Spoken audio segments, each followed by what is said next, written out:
Bright morning stars are rising. Bright morning stars are rising. Bright morning stars are rising.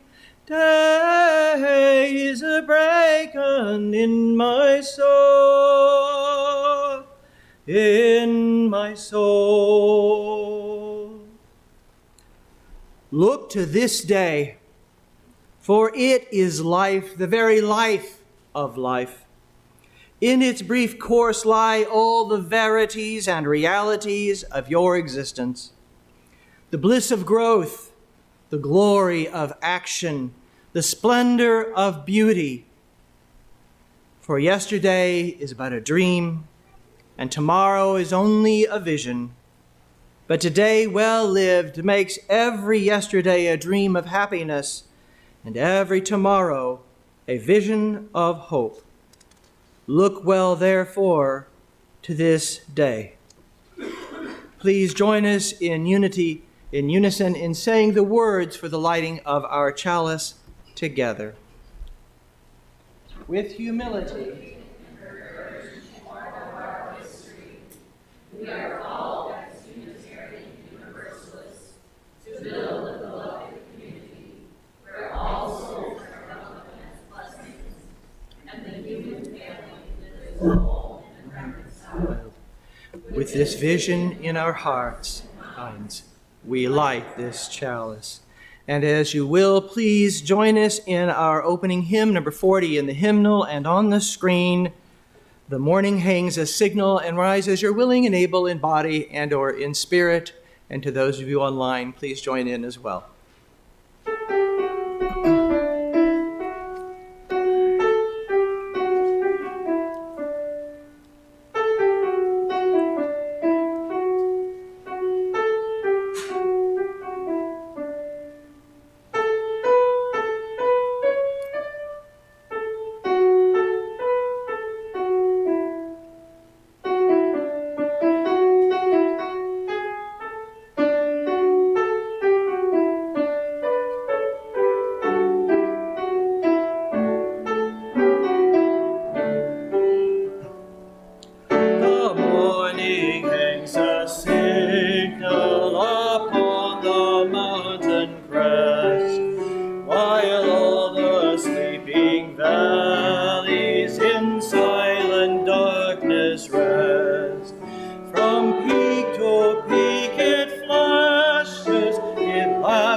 Please remain standing as you're willing and able, and join us in our responsive reading, number 591 in your hymnal and on this screen, I Call That Church Free, by James Luther Adams.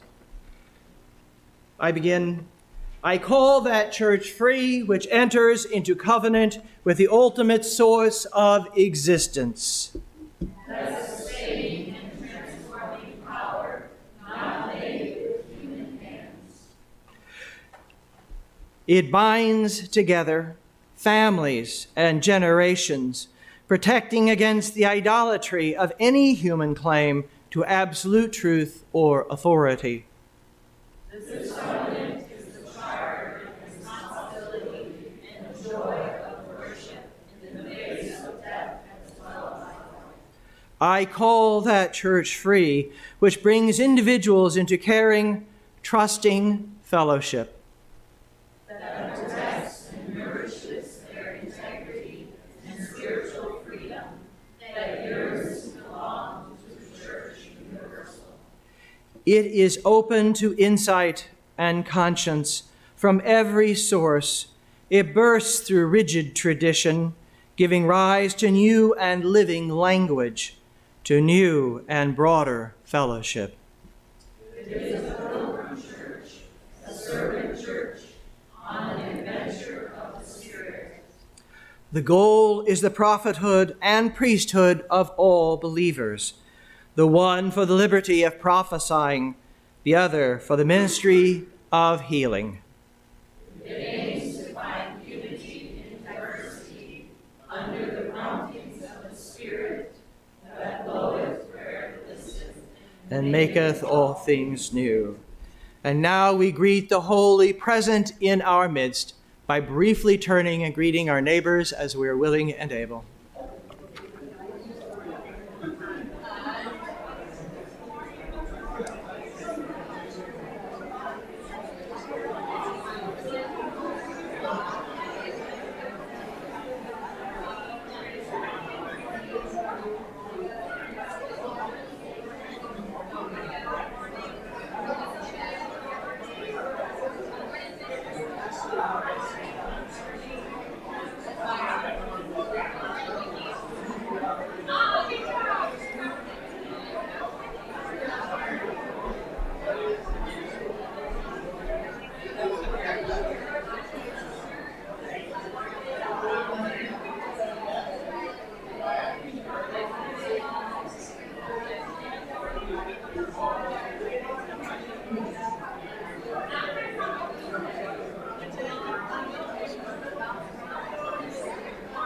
Good morning, dear.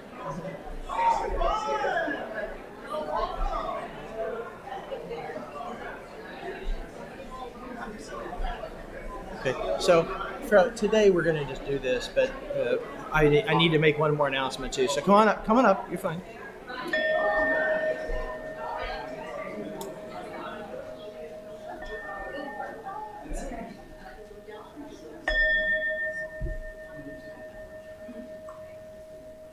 Before Ken shares our message for all ages, I also want to make sure to invite the people online to also participate in the question box sermon as they are able. If you're able to put things in the chat and our intrepid tech people are able to write that down, I make sure to encourage our ushers to please retrieve those messages from the folks upstairs as well as that's possible. Or you could just shoot airplanes out into the room. I'm not sure which. But we do encourage those of you online to participate as best as you're able. So, and now Ken has our message for all ages today. Thank you. Good morning. Good morning. We are wandering into that glorious time that parents absolutely love and children fear. You sport it proudly. We're going back to school soon, so I thought I'd stop. I thought I would do today a little history lesson about the UU Church and one of their founding members, at least here in the States, Joseph Priestley. He was an embarrassment. He was embarrassed that he stuttered every time that he spoke, and he just could not help it. No matter how hard he tried, he felt shy about playing with the other children because they made fun of his stutter. And instead, he decided to read books, and some of his favorite books were about stars, plants, and animals. And this led to him eventually going to school when he grew up to become a minister and a school teacher. At first, the pay was not good, and he was still very self-conscious about his stuttering. But then he fell in love and he married, and he thought that life looked a whole lot brighter after that. Now, he loved science, And he tried to learn everything that he could about science. And he would carry out lots of science experiments at his home with equipment that he made for himself because he still just couldn't afford to buy anything. And a lot of his experiments were about air. Air is an invisible mixture of gases, oxygen, carbon dioxide. We know this. But back in the 70s, when Joseph was around, there was just good air or bad air. And Priestley was one of the first persons to discover that plants use air in the opposite way of human beings. Plants take in the bad air and give off the good air. And one of the ways that he did this was putting a plant in a jar and putting a candle in there. And the experiment, that was his experiment, excuse me. The bad air that he soon discovered was carbon dioxide. And he experimented with pumping carbon dioxide into water also, and he created carbonated water, which we all use in our fizzy drinks and sodas. He also discovered many other gases, including laughing gas, but most important, he discovered oxygen. Now, by this time, Joseph Priestley's life was going very well indeed, and he was honored all over the world as a scientist. And he now had a very good laboratory and had lots of fun experiments. He had a loving wife, he had 3 sons, he had a daughter, and many loyal friends. And he enjoyed writing books on religion and preaching in a Unitarian church. And then when he was 59, some tragedy struck him. Some people had turned against him because of his Unitarian beliefs in England, where he was growing up. That was not the official religion. The church had decreed that everyone had to give money to support the Church of England, whether they believed in that religion or not. And Priestley tried to get that law taken out of the books because it was unfair and wanted to change it to permit religious freedom, but they just were not having it, and so they plotted to get rid of him. And one night, an angry mob came charging up the street to his house, and they had set fire to the Unitarian church. And the flames were shooting all up throughout the night sky. Priestley and his wife and children rushed out the back. They were able to escape, but all of his hard work and experiments had been destroyed. Priestley and his wife fled to London, and they were safe in London for a while, but he soon decided that he should go to America. And when they arrived, they met up George Washington, Thomas Jefferson, John Adams, sent them welcoming letters because of Priestley's fame as a scientist. That news had spread to America. And people gave parties to celebrate their new arrival, and so he felt very welcome in the New World. Priestley started the first Unitarian church in America. He built a house in Pennsylvania, which still stands, and is now a museum to the great pioneer and chemist that he was. And you can learn more about it if you would like to visit. And a fun postscript is in England, where the church is burnt down, you can now see a statue of Priestley in front of the town hall. And that's really all I have. I just found it very interesting because I don't know a lot of the history of the church. And I don't know a lot of the history of the foundings of the church. But with school coming back into session, I thought it would be a little boring to have a history lesson. So, if children like to follow me down. It's also about welcoming. Go now in peace.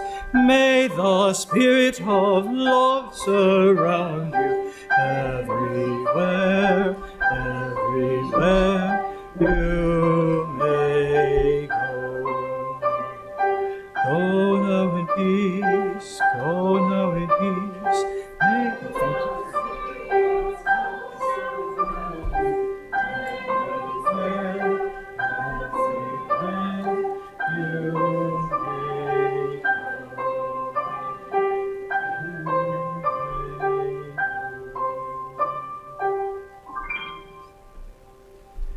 I would say also in reframing that our theme coming up is welcoming, and next week's theme is hospitality, and that Priestley was welcomed to this country by people who were a little more open thinking, so there's an opportunity to welcome again the refugee.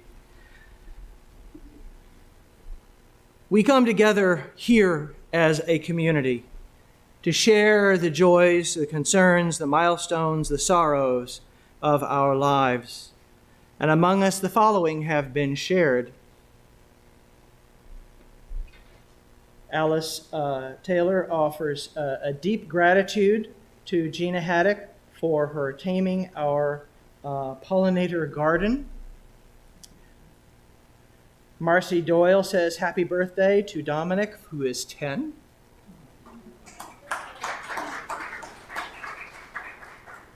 Miriam Andrews Ullman says happy 5th birthday to Lucy tomorrow.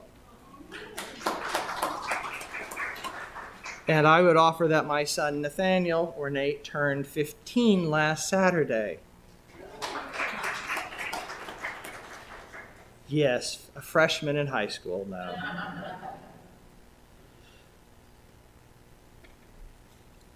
I would like to lift up also all of those joys that we do not have with us here, but that are present in our hearts or in the hearts of those we know, and also those sorrows and milestones, the anniversaries of deaths and losses, and also our concern and care for those who are in the midst of struggling and surviving those losses, such as in Hawaii and Maui, those facing the hurricanes coming into California and Mexico, those who are struggling and surviving the war in Ukraine and its areas, and all of those who are dealing with the vicissitudes of life that are either man-made or natural-made or a combination of both. We keep them in our hearts and our prayers, and hopefully in our actions as well.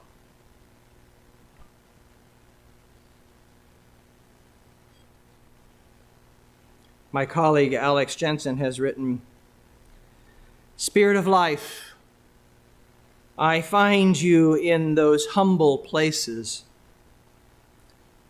the quiet, still spaces where I am held in. A love greater than myself. You are in the wind in my breath, the fire in my soul, the subtle heartbeat of creation all around me. O God, your love is unimposing, yet firm and steadfast, present to all those who would know your peace. You challenge me in my arrogance and move me to listen deeply when I fail, as I always do, to see the fuller picture. Spirit of love, you find the gentle words to speak life into me and hold me when all else around me and in me feels broken. You remind me that I am loved and saved just as I am. Your salvation is found in living life loved. Remind me of who I am, O holy mystery. Help me to see you in the small, everyday moments where you are found. Grant me the wisdom to listen for you and seek you in those unlikely and unexpected places. Amen, and blessed be.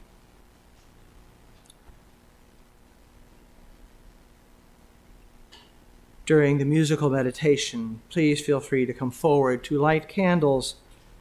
And please now, in this moment, join in a moment of silent reflection, meditation, or prayer, as you will.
Before we go on to our hymn of meditation, I just again remind you, please make sure you write down your questions for the question box sermon, and especially those of you online. They will be collected at the beginning of the offertory.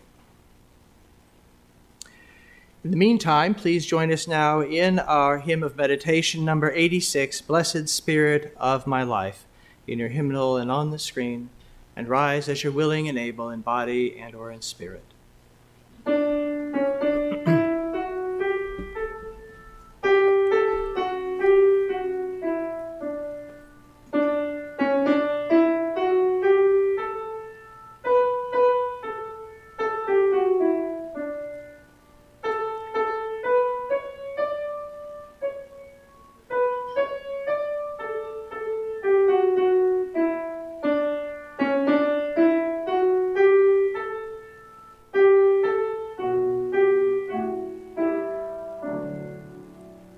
Blessed Spirit of my life, give me strength through stress or strife.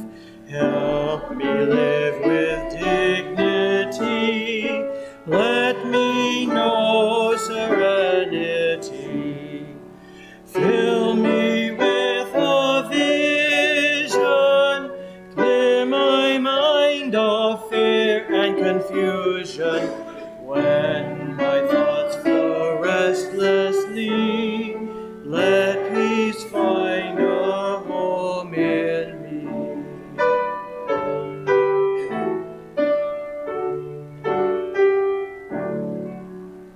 Spirit of great mystery, hear the still Help me live my wordless creed as I comfort those in need. Fill me with compassion, be the source of my intuition. When life is done for me, let love be my legacy. Thank you. Please be seated. Our reading today, The Minister as Surrogate, is from the meditation manual in the Simple Morning Light Meditations by Barbara Rohde, who is a Unitarian Universalist layperson and extremely prolific writer in the public sphere. It's from her Skinner House book published in 1994. She says, when our fellowship decided we wanted a minister, I'm not sure we agreed or even knew what we meant by that. Perhaps most of us wanted a surrogate rather than a minister, someone who would stand in the pulpit and say those things each of us would say if we were willing to struggle with the concepts and images that would articulate our individual truths. Someone who would walk into society and fight the battles we would fight if we had the courage to risk our jobs and reputations and physical well-being. Someone who would visit the sick and despairing for us and bring them comfort that we would bring if we had the love to endure the suffering and the drudgery that such comforting sometimes involves. I suspect most of us regarded religion, to the extent we regarded it at all, as a spectator sport. In some sense, the idea of the surrogate stayed with us when we were between ministers, sometimes defined as the board or the program committee, occasionally as the president, but most often as a vague, mysterious they. We all know well that the surrogate concept causes innumerable problems in the area of ministerial leadership. As the congregation slowly discovers that ministers are their own persons who wish to show us their own vision of truth and walk in the world in their own ways. But the continuation of this concept in an era of do-it-yourself fellowship damns that fellowship to sterility. Surrogatism is manifested when a minister leaves, and a number of the most devoted followers leaves as well. I admit that while I empathize with that impulse, I cannot understand the act. It reminds me of an orchestra where all the strings simply stop playing at the death of the concertmaster and then leave in despair because their beloved orchestra has started to sound something like a band. For those to whom the ministry was more than Sunday morning diversion, the absence of the one who provoked or enticed or inspired them into their own search for meaning surely makes their own presence in the community essential to articulate that meaning, to enter into dialogue, and thus to provoke, entice, and inspire others. Surrogatism occurs in every committee meeting where someone sits in silence for 2 hours and spends 2 hours after the meeting complaining about what they had decided, in every coffee hour where someone chats with an old friend the entire time, ignoring the richness of the strangers, and then nods vigorously at the old cliche that UUs are cold. It occurs on all those occasions when someone who has been a member for 2 years or 5 years or longer than I have and says, "Why don't you people ever," rather than "we ought to." It happens when those who hate drabness do not bring color, and those who hate darkness do not bring light. It's scary to start the dance. One often finds oneself alone in the middle of the floor. It is scary to speak one's truth. One is usually misunderstood, often not listened to, occasionally laughed at. But until each of us is willing to risk for the sake of the others, I do not believe we shall have genuine meeting. Dialogue is something one enters into. It is not something that can be provided for us. The fellowship will only come to life with the death of our dependence on the surrogate. So ends our reading.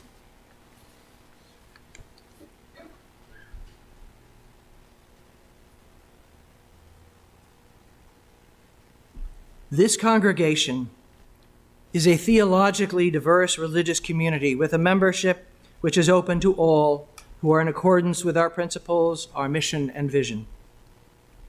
We are a welcoming congregation to people of all sexual orientations, and we unconditionally welcome any and all to our community of mutual caring and serious intent to grow as spiritual and moral beings. Our congregation is entirely self-governed by democratic processes. One of the privileges of our free church tradition is to provide all of the financial support for our many ministries from among ourselves.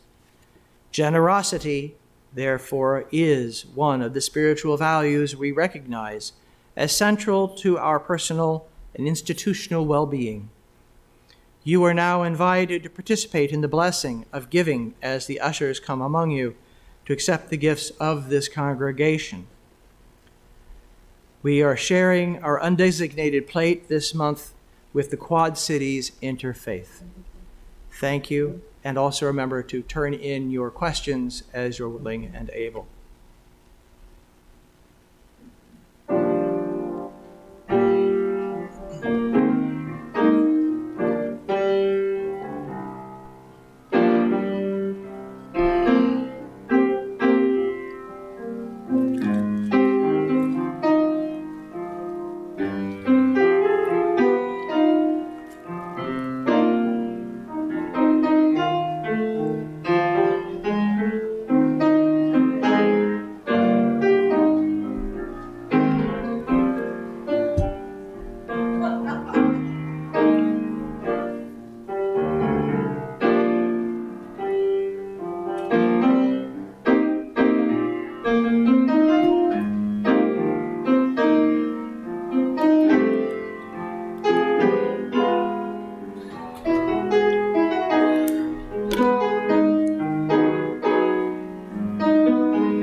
By the way, we set that up, so it was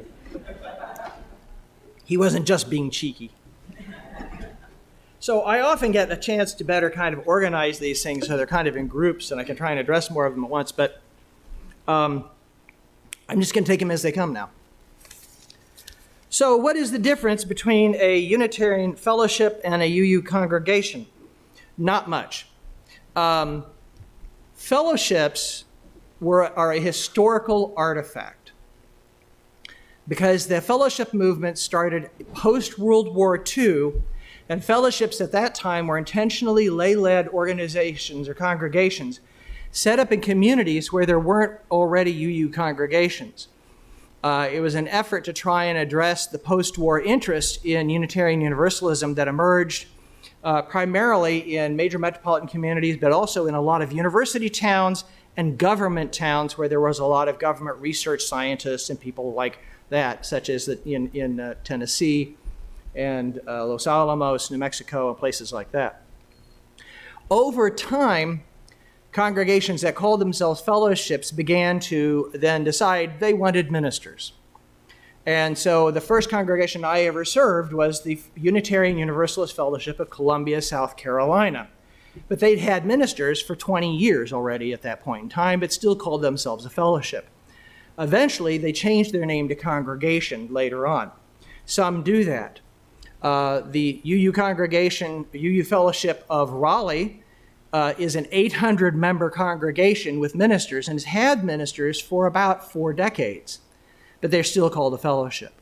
So the name fellowship now really doesn't hold a lot of meaning, but for some, as our Barbara Rohde wrote, her congregation at that time was coming out of being a lay-led body. And so that was much more common in the 1970s, 80s, and the early 90s to still find that differentiation. And there are still congregations who call themselves fellowships who have been or are currently lay-led. So you have to be careful. Just because the word fellowship is in the name, it doesn't mean it's lay-led only, but it has a historical precedent. And there are UU congregations that are lay-led that are called churches. So you have to be careful there about making assumptions about those things. But that's where that comes from. It's a historical artifact, and there are some congregations that have maintained that name because it has meaning to them, and others have not. Glad you're here, and we'll be this fall. How are you doing? I'm doing fine, thank you. For those of you who knew I was going to be taking courses at the University of Illinois online for a Master's of Social Work, I took my very first course, I got an A, and now I'm taking, thank you. Yes, it was a minor miracle, but it happened, and because I was trying to do it while we were on the road during General Assembly and things. But it all happened well, and now, because of that, I have several years to finish my program. And while I'm working with you this year, I'm taking a hiatus, and I'll pick up my program when I finish working with you this year and start back next July. So, and the powers that be have all blessed this, and it's all good. Thank you for asking, though. All right. Briefly tell us about the UU ideas for changing or replacing the 7 principles. There has been a multi-year process going on for looking at what's called the Article 2 of the bylaws, which is where the principles and purposes have been located. The principles and purposes that we currently use were basically generated in the mid-1980s. So keep in mind, they were not created at the beginning of time. Moses didn't bring them down the hill or anything like that. And they're a human creation. And we are obligated by our own bylaws as an association to review these things every few years to say, hey, what should we do to keep things fresh? And so there has been a multi-year process of reviewing them, and new alternate language has now been brought forward, which emphasizes values rather than principles, but keeps intact most of the concepts and other things that we have been finding so meaningful about the 7 principles, but tries to organize them in a little better fashion that's actually more theologically grounded and is better framed. They were passed through with a number of amendments and other types of things this last General Assembly in Pittsburgh, and now that material is being brought forward, and we have folks in the congregation here who are going to help bring forward this information as a part of congregational conversation, which is the process the UUA wants us to have, is to have a conversation about the language and everything, and then to bring that back to General Assembly, which will be virtual this next year, okay? Just so you know, so everybody can pretend this year it's going to be virtual. And then if that language is eventually agreed and adopted, then that will go forward, and the 7 principles will become more of a historical artifact for us, just like other similar formulations have become historical artifacts for us. And the new Article 2 language will move into place, and we'll begin working with that language. Again, it's not that much different. It just is structured a little differently and has a deeper sense of, I think, again, the theological grounding.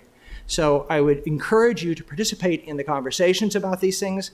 As was mentioned, the covenant groups are going to be taking on some of this as well this year, and we'll be trying to address that, and I'll probably be addressing it in a sermon in a few months, okay?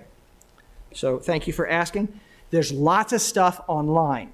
Go to uua.org and look at this, and you can find tons and tons of information about this, so you don't have to wait. You can go look it up yourself. All right? Let me come back to that one in just a second.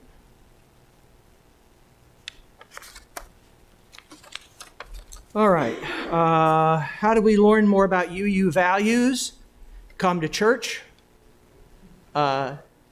Teach religious education, believe it or not. Teaching religious education classes, the teacher learns as much or more as the kids do. So that's a very excellent way to learn. I did that when I was coming into Unitarian Universalism, and boy, I learned a lot. Just like the history lesson we learned today about Joseph Priestley. Go online. There's tons of things to read online about it. There are many, many books. Skinner House Books, the in-house UUA bookstore or publishing house, has much material. We have our own library here in the church. There's some materials there as well. So all sorts of places to learn about things. All you have to do is look at the brochures that we have in the hallway. It's a good starting point. And ask me if you want to have a conversation. We can do that anytime. All right, let's see. All right. So, new member ceremony. We need to do that. We've had a number of people join in the last couple of years. Didn't have that because of COVID and all those other lovely things. And so we're trying to plan that out in the near future. So hopefully that will happen. Please keep on us about it. We're going to try and make sure that happens. Will we ever have a UU 101 class? Yes, we tried having one this last spring. It didn't come together the way we had hoped. And we're going to be trying to do one this fall. Isn't that right, Brian? Yay. Okay. So that is on the list. Please keep asking. This is an interesting question. I'd like your perspective on how to be a good parent to a minister. Thank you. I'm assuming this is an adult individual we're speaking about. You can always ask them how their day went, but be sure you want to ask that question and listen to the answer. How to be a good parent. Accept them as they are. Take them seriously when they tell you what's going on with them. Say, I remember what my mother, which is like, oh, that's already awful, empathize. Oh, those awful people, why are they doing that to you? It's like your spouse listening to you talk about your job, The job is not to fix the problem, but to be sympathetic and pay attention. Ask them what books they're reading. Talk to them about the things they're interested in, just like any other person you would. So if you have something more specific you have in mind, come and talk to me about it.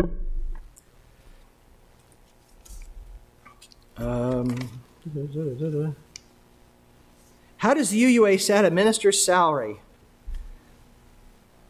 What the UUA does is the UUA does not set anything. What they do is they try to create a set of guidelines because we are a free church tradition, so congregations can ultimately do whatever they want. But in the marketplace of ministerial job hunting within congregations, there are certain recommended guidelines for certain congregations of certain sizes within certain geographic areas. For example, this congregation is in what they call the Geo Index 2, which means you're in the second cheapest category of congregations as far as your living standards in the area, cost of living, and that sort of thing, which is a good thing.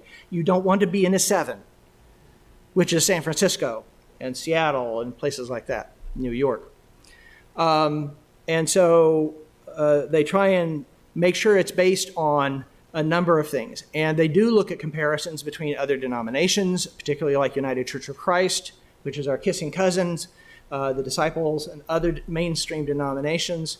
And so they're looking at those things. And we have people in our staffing who look at that all the time, and they're constantly figuring out. But it's also based on what it takes to live in an area realistically. We had ministers a number of years ago who got positions in places, and they got there and found out that they couldn't live on what was being offered. And they had to actually then resign from the churches because they couldn't find a house within an hour and a half of wherever they were going to be serving. I actually had an opportunity to go serve a church in Pennsylvania at one point, and my wife and I looked, and there was no way we could find a house within an hour of the church based on what we were being paid. And they were paying fairly reasonable money. It's just that there was no housing available. And so we chose another option. So those are the kinds of things. So there's a large group of criteria that are looked at. It's a process, and if you want to find out about it, there's lots of stuff online about it, and we can talk about that in detail. But again, the UA doesn't set anything, but they do try and create standard guidelines and sort of schedules. And if a congregation wants to be competitive in the marketplace for ministers, they need to be in that frame in a reasonable way, or else they're not generally going to be very competitive. All right, why are so many UUs former Catholics? It's a very simple answer, because there are more former Catholics than any other group. It's a simple demographic issue, okay? Right? And in areas where you have more it's like in an area of the country where you have a lot of former Latter-day Saints, UUs have a lot more former Latter-day Saints. I had this in Texas. I had more former Catholics, former Baptists, and former Latter-day Saints than any 3 groups. Okay? If you have an area where you're living and you have a lot of Jewish members, a lot of Jewish community, you'll have a lot of former Jews. This is just demographically the way it works out. So it's nothing special about us attracting former Catholics. It's just there are more former Catholics to attract. That's just the way it is. One of the airplanes. Somebody took me seriously here. Oh, interested in reaction to proposed Article 2. My reaction to it is, I initially had resistance to it, I got to say. You know, I got into ministry when the principles and purposes were the thing. I got very invested in them. I developed entire theological schema about this and how to do this. We have entire RE programs about this. And so I, like a lot of people, don't like change. I resist change just like everybody else. But after really thinking about it and being exposed to this and in dialogue with people who were working on it, I really came to understand what was being done. And it really is an essential part of being a progressive. In the thing we read earlier today, the responsive reading by James Luther Adams, it's very clearly stated in there that we keep the best and move on. We don't stay stuck in one place in the language he uses. And so the idea that we're constantly renewing ourselves, this is appropriate for us. We may disagree with some of the way it's articulated. There were people who in the 1980s hated the 7 principles, and then later the 8th principle. So, it changes. We added more sources. We added the source for the earth-centered stuff in 1995. There were people who thought that was a horrible abomination when that happened. And now it's just sort of, well, what's the problem? So keep that in mind, that it really is essential for us as a progressive tradition to not become orthodox about things that change is essential to our theological frame. And we have to embrace it and recognize it as such. We can argue about it, but the fact that change itself is happening is not something that we really should be arguing about too much. Can you provide an overview of the UU principles? That's like saying, tell me about Catholicism in 5 minutes. I would say, go look online. If you're looking at the principles and purposes, there's lots of resources about those. And I would say, look at the various brochures and also the materials on the second article, the Article 2 process. Another airplane. What to consider the top 3 strong points of our congregation?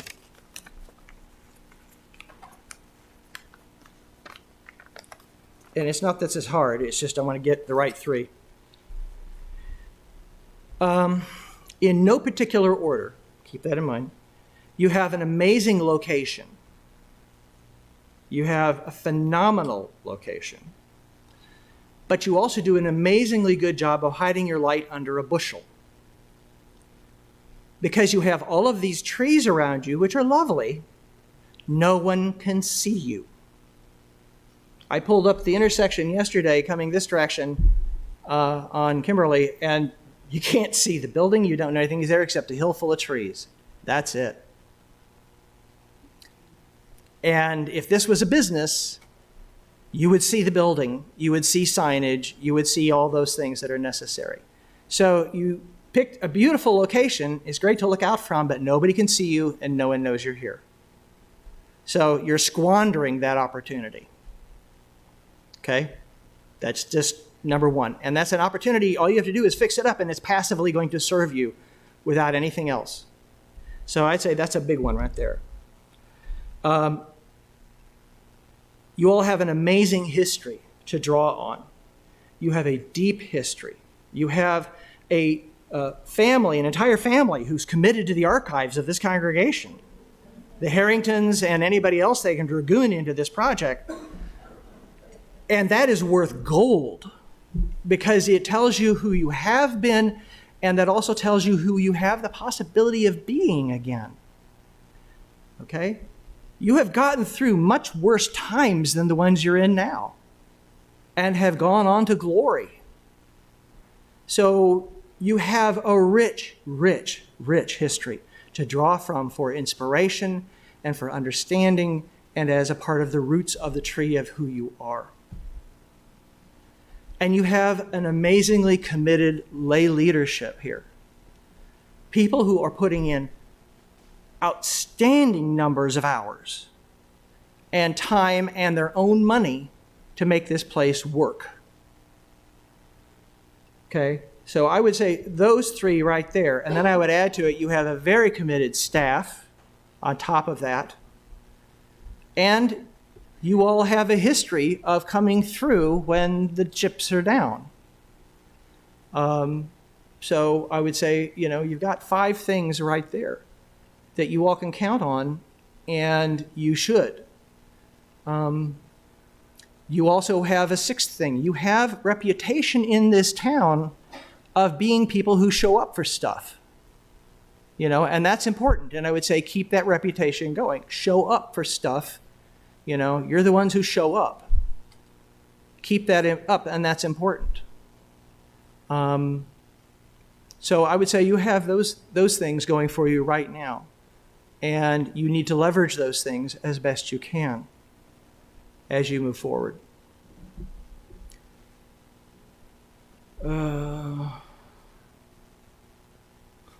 What is ego to you? And what is the most humbling moment you have had that to have happened to you?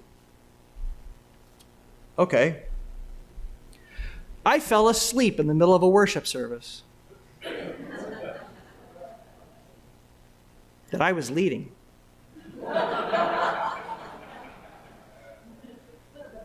I had been sick. I was exhausted.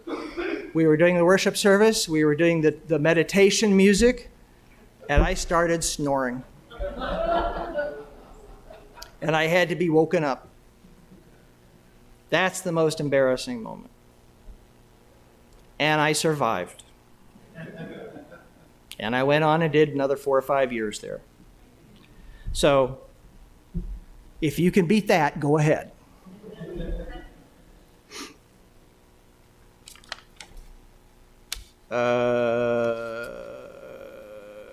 Okay, so a couple of things.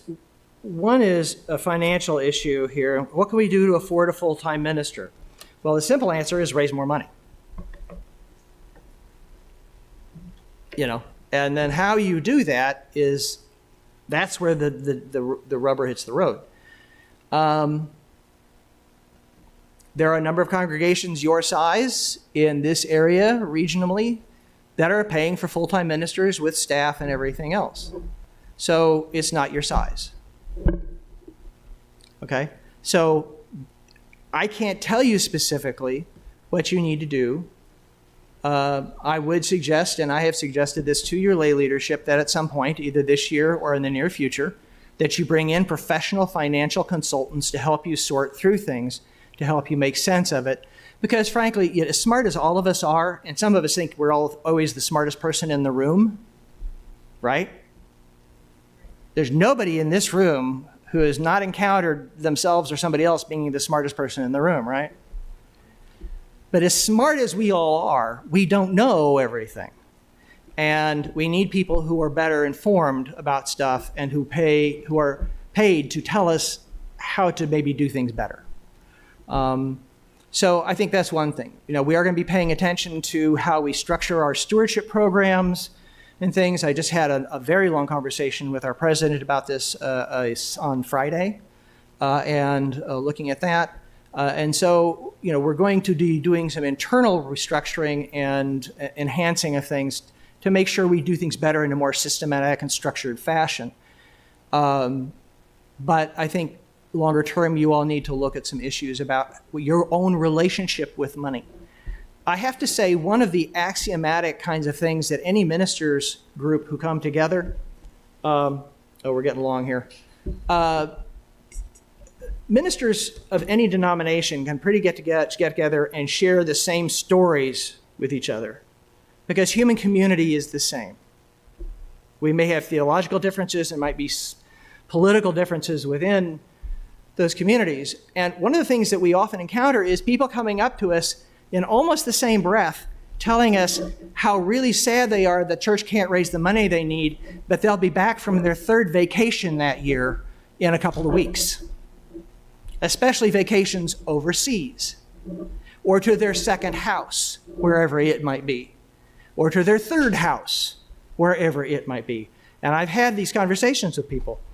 And frankly, I'm kind of tired of hearing people talk about how they can't afford to pledge more, that they're taking 2 and 3 vacations a year, and they're paying for 2nd houses and all sorts of things like that. Okay? Unitarian Universalists, now this is not true of everybody, but as a group, as a demographic group, are one of the 2nd or 3rd wealthiest communities in churches in the United States, after Reformed Jews and Episcopalians. Okay? Now, we have people in our congregations who are working, hourly wage. And we have people in our congregations who are doing low middle management, and people who are teachers and other public servants. But we also have a lot of people who got a lot of money. Okay? And some of you are at that point in your life where you're transitioning to pass on some of that wealth. And we'll be talking to you about some of this in legacy giving issues too. But if you want to raise more money, it's your pockets where the money comes from. There's no magical formula for finding more money out here. It's in here. So now there are things we can do, like making better rental options available and doing things like this. But ultimately, it's up to you guys. What you afford is what you want to afford. It's a matter of what you decide your priorities are. All right? And the nice thing is I can speak these truths to you because I'm pre-fired. Okay? And my job is to speak these truths to you because an established minister, a called minister, doesn't have quite the same flexibility. So I want you to hear this, okay? Not in a mean sort of way, but in a way that will hopefully get you all to think with each other and to be in conversation with each other about what this means for you. What is your priority? As I have said in other sermons previously, fundamentalists and other kinds of groups pay for these big ministries because that's their priority. That's what they choose to put their money into. And it's not that they have low quality of life. So where do you choose to put your resources? To sacrifice means to make sacred. So that's what I have to say about that. Pick this back. So, how long do you guys want to go? Huh? Time out? Okay.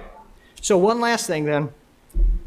There are suggestions about how to recruit new members and reach out to the community. And we're also going to be looking at that in our membership recruitment and retention. That's going to be a part of what we're going to be doing. But the best thing you can do is when someone has already made the decision to walk in this door, they've already gone through an entire vetting process probably of looking at us online and all sorts of other choices. And so they're taking a risk to be here.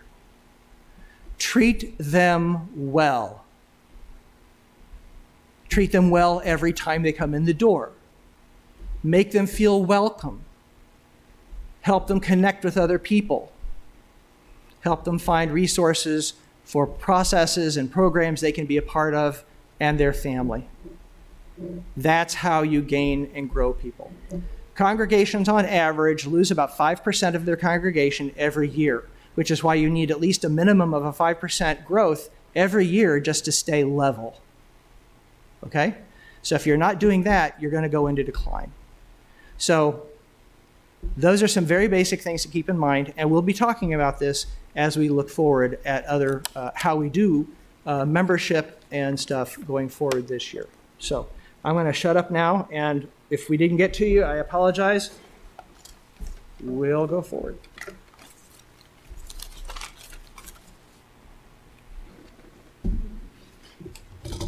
So please join us in our closing hymn, number 12, O Life That Maketh All Things New, and rise as you're willing and able.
Let us send our light into the world as we join in our unison chalice extinguishing.